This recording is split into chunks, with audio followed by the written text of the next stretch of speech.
ओम नमः बुद्धाय। ओम शांति शांति शांति। प्रिय भाइयों और बहनों, आज हम सब एकत्र हुए हैं उस महापुरुष की कथा सुनने के लिए जिसने संसार को करुणा, शांति और सत्य का मार्ग दिखाया। आज का हमारा सूत्र वाक्य है, भीड़ तो भ्रम है, सत्य तो एकांत ही रहेगा। यह वाक्य केवल कोई दार्शनिक विचार नहीं है, यह जीवन का अनुभव है। हम सब जीवन में भीड़ के साथ चलते हैं।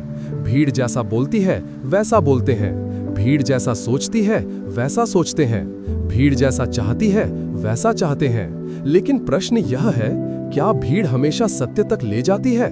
नहीं, भीड़ हमें भ्रमित कर सकती है, भीड़ हमें सुख दुख में फंसा सकती है, भीड़ हमें दिखावे में उलझा सकती है। सत्य तो हमें तभी मिलेगा जब हम भीड़ से हटकर थोड़ी देर के लिए एकांत में बैठेंगे और अपने भीतर झांकेंगे। आज की कथा में हम देखेंगे कि एक राजकुमार ने यह साहस किया। उसने भीड़ को छोड़ा, एकांत का मार्ग चुना और वही एकांत उसे बुद्ध बना गया। अब जरा कल्पना कीजिए, कपिलवस्तु का राजमहल, चारों ओर हरियाली, फूलों से लदे बगीचे, झरनों की मधुर ध्वनि। महल के प्रांगण में सुगंधित दीप जल रहे हैं, नृत्य गान चल रहा है, सैनिक पहरे पर हैं, दास दासियां सेवा में लगी हैं। राजकुमार सिद्धार्थ सुंदर, युवा, तेजस्वी, चारों ओर उनके मित्र, परिवार और स्नेहीजन हैं। भोजन में हर स्वाद, वस्त्रों में हर विलासिता। कौन सोच सकता था कि इस सुख सुविधा के बीच कोई बेचैन भी हो सकता है? लेकिन मित्रों, बाहरी सुख हमेशा भीतर की प्यास बुझा नहीं पाता।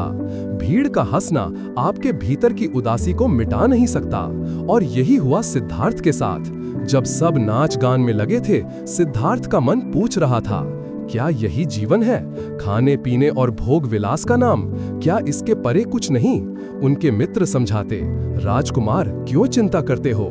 देखो कितने सुख तुम्हारे पास हैं, जीवन का आनंद लो। लेकिन भीतर से एक आवाज बार बार उठती, नहीं, जीवन का रहस्य इससे परे है, मुझे सत्य खोजना है। एक दिन सिद्धार्थ रथ पर सवार होकर महल से बाहर निकले। वह दिन उनके जीवन की दिशा बदलने वाला था। सबसे पहले उन्होंने देखा एक वृद्ध, झुकी हुई कमर, कांपते हाथ, झुर्रियों से भरा चेहरा। सिद्धार्थ चौंक उठे, यह कौन है? सारथी बोला, महाराज यह वृद्ध है, समय के साथ हर कोई बूढ़ा होगा। सिद्धार्थ ने सोचा, क्या मैं भी एक दिन ऐसा हो जाऊंगा? सारथी बोला, हाँ महाराज, यह किसी से नहीं बचता।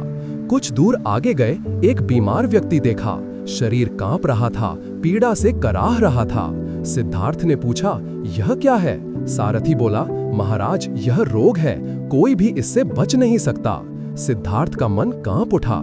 वे सोचने लगे, महल का सुख, शरीर का सौंदर्य, सब एक दिन रोग और पीड़ा से ढक जाएगा। थोड़ा और आगे बढ़े, लोगों का एक समूह मिला। कुछ लोग रो रहे थे, चीत्कार कर रहे थे। बीच में एक शव पड़ा था। सिद्धार्थ ने पूछा, यह क्या है? सारथी बोला, महाराज यह मृत्यु है, हर जीव को एक दिन यह अवस्था भोगनी पड़ती है। मित्रों, कल्पना कीजिए, एक युवा राजकुमार जिसके पास सब कुछ है, लेकिन अचानक उसे यह सत्य दिखता है, बुढ़ापा निश्चित है, बीमारी निश्चित है, मृत्यु निश्चित है। वह सोचने लगे, यदि यही सत्य है तो यह राजपाट किस काम का? यह महल, यह नृत्य, यह वैभव किस काम का? भीड़ तो नाच रही है, गा रही है, पर यह भीड़ सत्य से अनजान है। मुझे तो उस सत्य को खोजना है जो अमर है, जो न बदलने वाला है। उस रात महल में उत्सव था, नृत्य गान चल रहा था, राजमहल आनंद में डूबा था, भीड़ मग्न थी। लेकिन उसी रात सिद्धार्थ का मन कह रहा था, अब समय आ गया है, अब मुझे इस भीड़ को छोड़ना होगा, अब मुझे एकांत की ओर बढ़ना होगा। धीरे से उन्होंने अपनी पत्नी और शिशु को देखा। आंखें नम थी, लेकिन हृदय में एक दृढ़ निश्चय था। वे घोड़े पर सवार हुए, सारथी को साथ लिया और रात के अंधेरे में निकल पड़े।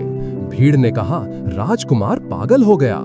लेकिन मित्रों, वही पागल आज पूरी दुनिया में बुद्ध कहलाता है। मित्रों, यही है वो क्षण जब राजकुमार सिद्धार्थ साधक बन गए। भीड़ ने उनका मजाक उड़ाया, लोगों ने उन्हें पागल कहा, लेकिन याद रखिए, इतिहास में अक्सर भीड़ गलत साबित होती है और अकेला साधक सत्य खोज लेता है। सिद्धार्थ ने अपना राजपाट छोड़ा, अपने वैभव को त्यागा और सत्य की खोज में निकल पड़े। उन्होंने जंगलों में तपस्या की, ध्यान किया, अपने भीतर झांका और एक दिन बोधि वृक्ष के नीचे उन्हें वह प्रकाश मिला जिसने उन्हें बुद्ध बना दिया। बुद्ध ने हमें सिखाया कि दुख का कारण हमारी इच्छाएं हैं और दुख से मुक्ति का मार्ग है करुणा, मैत्री और ध्यान। आज जब हम यह कथा सुनते हैं तो प्रश्न उठता है, क्या हम भी केवल भीड़ का हिस्सा बने रहेंगे या हम भी साहस करेंगे एकांत में बैठकर अपने भीतर झांकने का? भीड़ के साथ चलना आसान है, लेकिन सत्य तक पहुंचना कठिन है। जो उस कठिनाई को स्वीकार कर लेता है वही जीवन का अमृत पा लेता है।